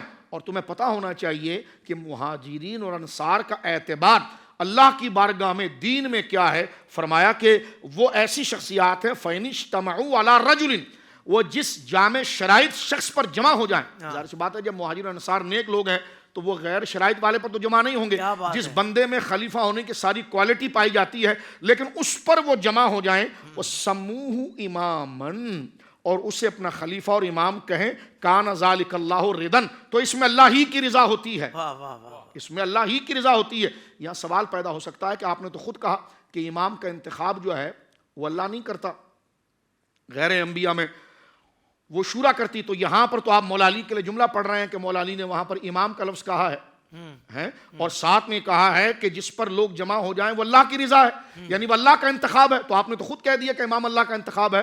ہم نے کہا دیکھیں بات سمجھنے کی یہ ہے کہ فرد واحد کی حیثیت غیر انبیاء میں معصوم نہیں ہوتی، لیکن امت بصورت مجموعی جب جمع ہو جائیں تو وہ اس درجے پر پہنچ جاتی ہے کہ ان کا فیصلہ اللہ کی طرف سے ہوتا ہے۔ سلامت رہیے شاہ۔ تو یہاں پر حضرت مولا نے ردن للہ بعد میں کہا ہے، پہلے فرما فَإِنِ اجْتَمَعُوا، وہ سارے جمع ہو جائیں، ایک نہیں کہے کہ یہ ہے، فرمایا جس پر ساری امت جمع ہو جائے وہ تو ید اللہ علی جماعات، اللہ کا ہاتھ جماعت پر ہے۔ تو یہ فیصلہ تعبیر بنتا ہے اللہ کے فیصلے کی، کیونکہ فرد واحد کو یہ اجازت نہیں ہے کہ وہ کسی کو جناب جو ہے کہ وہ جس طرح فرد واحد کسی کو نبی نہیں بنا سکتا، اسی طرح فرد واحد کسی کو امام نہیں بنا سکتا، کیونکہ نبی بنانا جو ہے وہ اللہ رب العالمین جل وعلا کا کی اختیار میں ہے کہ وہ جسے چاہے انتخاب کرے، اور نیچے کی جو باڈی ہے اس کا انتخاب شورائی زبان کے شورا کے ذریعے ہوتا ہے۔ تو یہاں پر بھی حضرت مولا مرتضیٰ نے جس کو اللہ کی رضا قرار دیا ہے تو وہ اللہ کی رضا کسی فرد واحد کے انتخاب نہیں دیا بلکہ اجماع امت کو دیا ہے۔ فرمایا وہاں مہاجرین اور انصار اس بندے کی صلاحیت اور کردار اور شرائط پر متفق ہو گئے، تو یہ پوری امت کا جو مجموعی طور پر جمع ہونا ہے یہ اسی طرح ہے کہ مجموعی طور پر امت کو عصمت حاصل ہے کہ جس پر یہ جمع ہو جائے گی ان کے اجماع کے خلاف کرنا حرام و ناجائز ہو۔ بہت اچھے، سبحان اللہ سبحان اللہ۔ قبلہ اسد شاہ جیلانی باپو تشریف فرما ہے۔ شاہ صاحب آپ یہ ارشاد فرمائیے گا کہ اہل بیت رسول صلی اللہ علیہ وسلم کے نزدیک افضلیت صدیق اکبر کا کیا عقیدہ ہے؟ حافظ صاحب سب سے پہلے اپنے سادات بھائیوں کی طرف سے اور ان کی نمائندگی کرتے ہوئے آپ کو خراج محبت پیش کرتا ہوں، آپ کی جو ٹیم ہے ان کا شکریہ ادا کرتا ہوں۔ اللہ تبارک و تعالی عروج 11ویں 12ویں ترقی عطا فرمائے۔ آمین آمین۔ بہت اہم سوال ہے، جن سادات کرام اور جن ائمہ اہل بیت کے نام سے یہ اپنی جھوٹ کو مبنی کرتے ہیں، جن کی آڑ لے کر، اب ان کا کیا عقیدہ ہے کہ حضرت امام جعفر صادق پاک سبحان اللہ، اپنے والد امام محمد باقر اپنے والد امام زین العابدین، اور وہ اپنے والد امام حسین پاک، اور وہ اپنے والد امام مولا کائنات مشکل کشا کرم اللہ وجہ الکریم، کیا بات ہے، اور حضرت مولا مشکل کشا نبی پاک صلی اللہ علیہ وآلہ وسلم سے روایت فرماتے ہیں کہ سورج ابو بکر و عمر سے افضل نہ کسی پر طلوع ہوا ہے نہ غروب ہوا ہے۔ اللہ، اچھا، یہ 5 وہ ائمہ اہل بیت ہیں، وہ امام ہیں جو اہل بیت میں ان کی شخصیات مرکزیت ہے اور ان کا معیار اعلیٰ ہے جن کی بنیاد پر یہ ساری گفتگو کرتے ہیں. اچھا یہ تو اہل بیت کا عقیدہ ہے. اب ان اہل بیت کے یہ عقائد ہیں اور بالخصوص اہل بیت نے بشمول بنو ہاشم نے سیدنا ابو بکر صدیق کی بیعت فرمائی. واہ سبحان اللہ. اسی طرح اگر آپ اولیاء کرام صوفیاء کرام میں آ جاتے ہیں تو شیخ احمد کبیر رفاعی صوفیاء کے امام ہیں. حضور غوث اعظم شیخ عبد القادر جیلانی آپ اپنی کتاب میں، حضور شیخ احمد کبیر رفاعی اپنی کتاب میں افضلیت صدیق اکبر کے بارے میں یہی فرماتے ہیں کہ جو ترتیب افضلیت ہے وہی ترتیب خلافت ہے، اور اس کا انکار کرنے والا، اس سے منہ پھیرنے والا وہ ہم میں سے نہیں ہے اور گمراہ ہے. اللہ اکبر اللہ اکبر. تو جتنے بھی ساتھی ہیں، جتنے بھی دوست ہیں، ان کے لیے چاہے اہل بیت اطہار کی ذات ہو، چاہے اولیاء صوفیاء کرام کی ذات ہو، چاہے ان کی زندگی میں جتنی بھی مکتوب کتاب ہیں، ان تمام میں یہی حکم ہے، یہی اشارہ ہے اور یہی ذریعہ نجات ہے سبحان اللہ. اور یہی بھلائی کا راستہ ہے کہ اہل سنت کا ہے بیڑا پار اصحاب حضور، نجم ہیں اور ناؤ ہیں عطرت رسول اللہ کی. کیا کہنے ہیں ایسے شاہ صاحب، ماشاء اللہ. اللہ آپ کو جزائے خیر عطا فرمائے. آمین. چند جملوں میں کیا خوبصورت عقیدہ پیش فرما دیا. قبلہ سمر عباس صاحب، حضور آپ کی طرف آؤں گا. یہ ارشاد فرمائیے گا، اور بڑا اہم ترین سوال ہے کہ اسلام میں خلیفہ کی نامزدگی کا شرعی طریقہ کار کیا ہے؟ حضرت حافظ صاحب، یہ سوال بڑا اہم ہے اور آج کل سوشل میڈیا پر یہ بہت کیا جاتا ہے. اس کا مختصر اور آسان جواب یہ ہے کہ اسلام کے اندر جو خلفاء کی تقرری ہوتی ہے اس کے لیے کوئی خاص شکل و صورت، ٹائم اور اجتماع یہ اس کے لیے نہیں کہا گیا کہ ایسے ہوگا تو پھر. ہاں اتنی بات ہے جیسے حضرت شاہ صاحب قبلہ نے اپنی گفتگو میں پہلے فرمایا کہ تمام تر جتنے معززین بالخصوص بدری صحابہ اور اس کے بعد انصار، اس کے بعد مہاجرین، یہ تمام کا جس پر اتفاق ہو جائے ان کو پھر اللہ کی رحمت، حمایت، مدد اور نصرت بھی شامل ہو جاتی ہے اور اسی کو خلیفہ مقرر کیا جاتا ہے. ہاں اتنی بات ضرور ہے، اس کو آپ شرط سمجھ لیں، اس کو آپ تقرری کا طریقہ سمجھ لیں، یہی ہے کہ جس پر تمام مسلمان اعلانیہ طور پر متفق ہو جائیں اور باہمی مشاورت سے ہو جائے اور پھر اس پر کسی کا اعتراض باقی نہ رہے، اس پر سارے رضامند ہو جائیں تو وہ خلیفہ بن جاتا ہے. سبحان اللہ. دوسری بات یہ ہے کہ خلیفے جو بھی خلیفہ بنا ہے اس کے لیے کچھ اشارے ضرور موجود ہوتے ہیں جو کہ مشیر ہوتے ہیں کہ اب ان کو خلیفہ ہونا چاہیے، اب ان کو خلیفہ ہونا چاہیے. اب نبی پاک صلی اللہ علیہ وآلہ وسلم جب آپ کی خدمت میں یہ کہا گیا کہ آپ خلیفہ مقرر کر دیں تو آقا کریم صلی اللہ علیہ وسلم نے ارشاد فرما دیا کہ اللہ اور ایمان والے جس پر راضی ہو جائیں گے اس پر تمام مسلمان متفق ہو جائیں گے، جمع ہو جائیں گے. ہاں اشارے ضرور موجود ہیں. آپ حضرت سیدنا ابو بکر صدیق رضی اللہ تعالیٰ عنہ آپ کی خلافت کے بارے میں اشارہ جس کو تمام نے اسی سے استشہاد کیا، اسی کو مستدل بنایا کہ آقا کریم صلی اللہ علیہ وسلم نے اپنی مبارک زندگی میں آپ کو مصلی عطا فرمایا کہ آپ نمازیں پڑھائیں. یہ اشارہ تھا کہ بعد میں جو نیابت و خلافت و امامت ہے کیا بات ہے، یہ حضرت ابو بکر صدیق رضی اللہ تعالیٰ عنہ کو ہی ملنی چاہیے. ٹھیک ہے، یہ ایک اشارہ ہے. دوسری بات یہاں پر توجہ طلب بات ہے، وہ یہ ہے کہ 9 ہجری کے اندر جب امیر الحج مقرر کرنے کا ٹائم آیا تو نبی پاک علیہ السلام نے حضرت ابو بکر صدیق کو وہاں پہ مقرر فرمایا تھا. یہ دوسرا اشارہ ہے. اچھا تیسری بات، نبی پاک علیہ السلام، یہ بخاری کتاب الاحکام میں روایت موجود ہے، آقا کریم صلی اللہ علیہ وسلم آپ تشریف فرما ہے، ایک عورت آئی، اس نے آ کے کہا کہ مجھے کچھ چیزیں چاہیے. اس نے کچھ بھی سوال کیا، حدیث شریف کے متن میں وہ سوال موجود نہیں ہے کہ کس چیز کا سوال کیا. آپ نے اس کو ٹائم دیا کہ فلاں دن آنا، لے جانا. وہ جب چلی گئی تو واپس آئی. بین السطور امام بخاری نے لکھا ہے کہ اس کی مراد تھی کہ اگر نبی پاک پردہ کر جائیں تو پھر مجھے یہ میرا حق کون دے گا. تو آقا کریم علیہ السلام نے فرمایا اگر مجھے نہ پائے تو پھر ابو بکر کے پاس آ جانا، یہ تمہیں دے دے گا. واہ واہ. تو یہ بھی ایک اشارہ ہے جو واضح کر رہا ہے کہ آقا کریم علیہ السلام کے بعد خلیفہ حضرت ابو بکر صدیق رضی اللہ تعالیٰ عنہ آپ کو ہونا چاہیے. تو یہ ایک واضح اشارے ہوتے ہیں اہل علم، اہل دانش، اہل خرد، اہل حل و عقد کے لیے کہ وہ ان کے تناظر کے اندر فیصلہ کریں کہ اب خلیفہ کس کو ہونا چاہیے. اور پھر یہاں پر یہ بات بھی بڑی توجہ طلب ہے، موقع پر جتنے ہوتے ہوئے وہ اس پر اجماع ہو جاتا ہے. اور حضرت ابو بکر صدیق رضی اللہ تعالیٰ آپ کی خلافت پر اہل بیت ہوں، صحابہ کرام ہوں، انصار ہوں، مہاجرین ہوں، ان سب کا اجماع تھا. یعنی اس کائنات میں اتنا تکڑا اجماع شاید ہی اور کسی مسئلے پر کیا ہو بات. جو خلافت ابوبکر صدیق پر ہے. سبحان اللہ. اور پھر اللہ کی تائید اور نصرت و حمایت و مدد یہ بھی شامل ہے.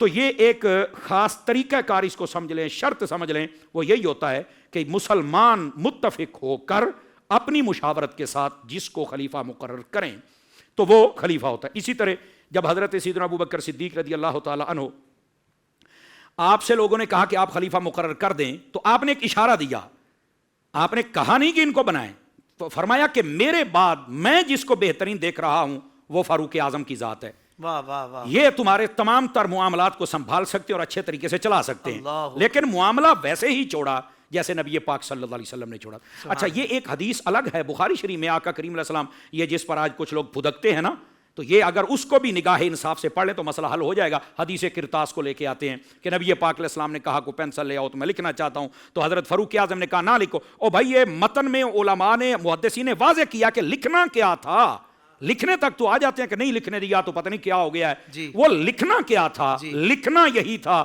کہ میرے بعد کوئی بھی تقاضا نہ کرے کہ میں خلیفہ ہوں, میں لکھ رہا ہوں ابو بکر صدیق میرے بعد خلیفہ ہوں گے. یہ علماء نے باقاعدہ طور پر اس کی تصریح فرمائی ہے اور صحیح حدیثوں میں یہ بات موجود ہے. بخاری شریف بھی پڑھے مسئلہ حل ہو جائے گا.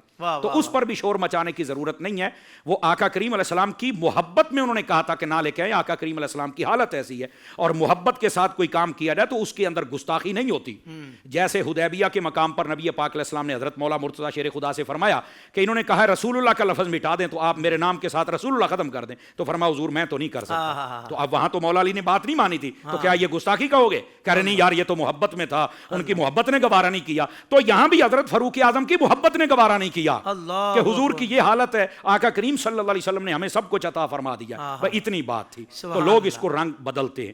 اچھا جب حضرت فاروق اعظم رضی اللہ عنہ آپ خلیفہ مقرر ہوئے, اسی طرح تمام نے علل اعلان یہ جتنے بھی مشاورت تھی مکمل کر کے آپ کے ہاتھ پر بیعت کی نظام آگے چلتا رہا.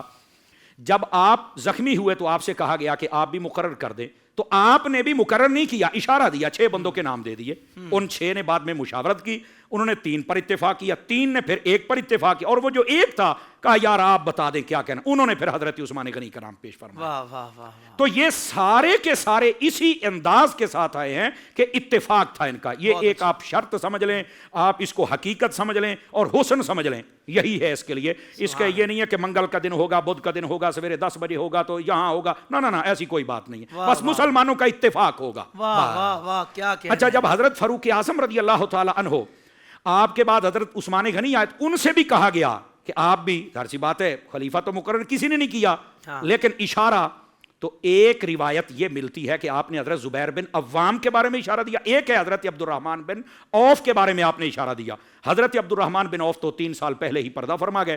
حضرت زبیر بن عوام کے بارے میں علماء کا اختلاف ہے کہ جنہوں نے کہا تھا اشارہ دیا تھا کہ نہیں دیا تھا, لیکن جب آپ نے پردہ فرمایا پھر ہوا کیا تھا. جب آپ شہید ہوئے حضرت عثمان غنی, تو اس کے بعد جو مصری لوگ تھے وہ چاہتے تھے کہ حضرت مولا علی خلیفہ بن جائیں, جو بصری لوگ تھے وہ چاہتے تھے کہ حضرت طلحہ بن جائیں, اور جو کوفی لوگ تھے وہ چاہتے تھے حضرت زبیر بن عوام بن جائیں. یہ 3 ٹولیاں تھیں. لیکن ہوا کیا کہ اہل مدینہ یہ جب اکٹھے ہوئے اور اہل حل و عقد اکٹھے ہوئے, صاحب فضل و دانش اکٹھے ہوئے, انہوں نے کہا حضرت یہ سب کچھ جو ہونا تھا ہو گیا ہے, مولا علی آپ آگے آئیں. تو آپ نے فرمایا اگر ایسے ہے تو سب سے پہلے بدری صحابیوں کو لے کے آؤ, بدری صحابی میری تائید کریں, اور اس کے بعد انصار و مہاجرین جیسے حضرت شاہ صاحب قبلہ نے نہج البلاغہ کے حوالے سے بیان فرمایا, وہ آئیں, وہ تائید کریں. چونکہ یہ ہیں وہ جو پچھلی شورا میں بھی شامل تھے, پچھلے 3 خلفاء آگے, تو فرمایا ان کی جو تائید ہوگی اس کے ساتھ بات میں وزن زیادہ آ جائے گا.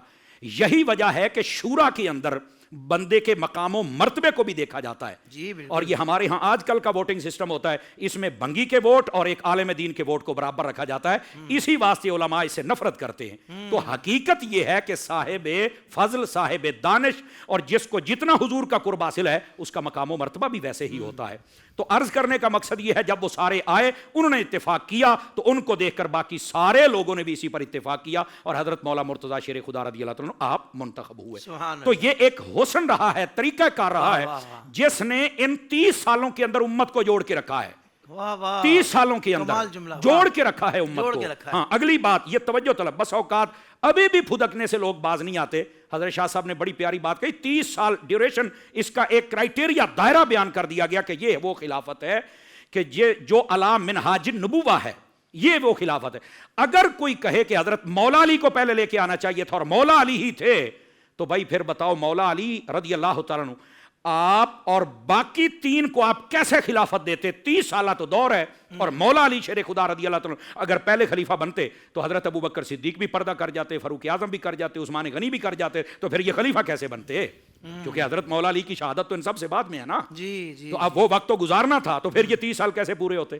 تو پھر یہ خلیفہ کیسے بنتے؟ اور آقا کریم علیہ السلام نے فرمایا میرے بعد میرے کثیر خلیفہ ہوں گے, کثیر کا 3 سے اوپر اطلاق ہوتا ہے, کیا کہنے ہیں, تو وہ کیسے بنتے؟ پھر زیادہ سے زیادہ حضرت مولا علی اور امام حسن ہوتے, اور وہ تو عدد کثرت جو عقل طور پہ اس پر بھی پورا نہیں آتا. سمجھ آ رہی ہے؟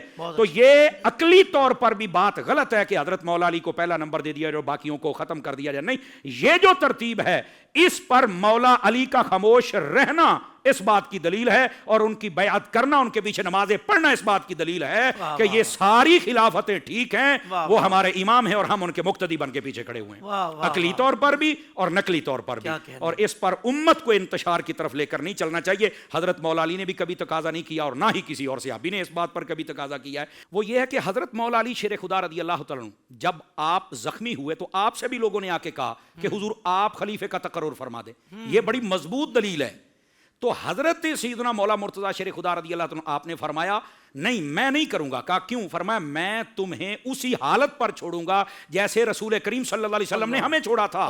اور آقا کریم نے فرمایا تھا جس پر اللہ اور ایمان والے راضی ہو جائیں گے وہ تمہارا خلیفہ بن جائے گا, اور میں بھی کہتا ہوں جس پر اللہ اور ایمان والے راضی ہو جائیں گے میرے بعد وہ تمہارا خلیفہ بن جائے گا. تو حضرت مولا علی کا فرمان بتاتا ہے کہ یہ ایک طریقہ کار ہوتا ہے خلیفہ کو بنانے کا کہ جس میں علل اعلان تمام کا اتفاق ہو جائے, ان کو اللہ کی حمایت و نصرت و مدد بھی حاصل ہو جاتی ہے, وہ خلیفہ بھی بن جاتا ہے اور سارے مسئلے بھی ختم ہو جاتے ہیں. سبحان اللہ, سبحان اللہ. میں ناظرین کرام سے گزارش کرنا چاہتا ہوں کیونکہ میرے پاس ابھی سوالات بہت سارے ہیں, موضوع میں وسعت بہت زیادہ ہے, بہت سارے جو ناقدین ہیں اور جو منکرین ہیں ان جو مسلمات ہیں ان کے, تو ان کو جواب دینا بھی اچھے انداز سے, اور جو شریعت نے بیان کیا ہے, جو اسلام نے بیان کیا ہے, جو بنیادی باتیں وہ بھی انتہائی ضروری ہوتا ہے. اس لیے علماء کرام کے مشورے سے یہ فیصلہ ہوا ہے کہ بھائی اس کا ڈبل یعنی سیکنڈ پارٹ بھی ہم اس کو لازمی طور پر پیش کریں گے. تو کل یہاں سے جہاں ہم نے بھی چھوڑا ہے یہیں سے انشاءاللہ قبلہ سیدی مظفر حسین شاہ صاحب دامت برکاتہم العالیہ اور مفتی سمر عباس صاحب یہیں سے کنٹینیو کریں گے, اور دیگر بہت سارے سوالات باقی جو ہیں ان کے بھی جوابات دیں گے انشاءاللہ. تو معزز علماء کرام کا ابھی شکریہ ادا کرتا ہوں, ہمارے اسد شاہ صاحب, ہمارے عمیر شاہ جی کا شکریہ. انشاءاللہ کل سحری ٹائم میں دوبارہ اسی موضوع ترتیب خلافت پر باقی جو سوالات ہیں اس پر انشاءاللہ علماء کرام سے جوابات شامل کریں گے. ناظرین کرام, یہاں ہمارے پروگرام کا وقت مکمل ہوا. اب ہم آپ سے اجازت چاہیں گے. کل انشاءاللہ افطار کی نشریات میں آپ سے ملاقات ہوگی. السلام علیکم ورحمۃ اللہ وبرکاتہ.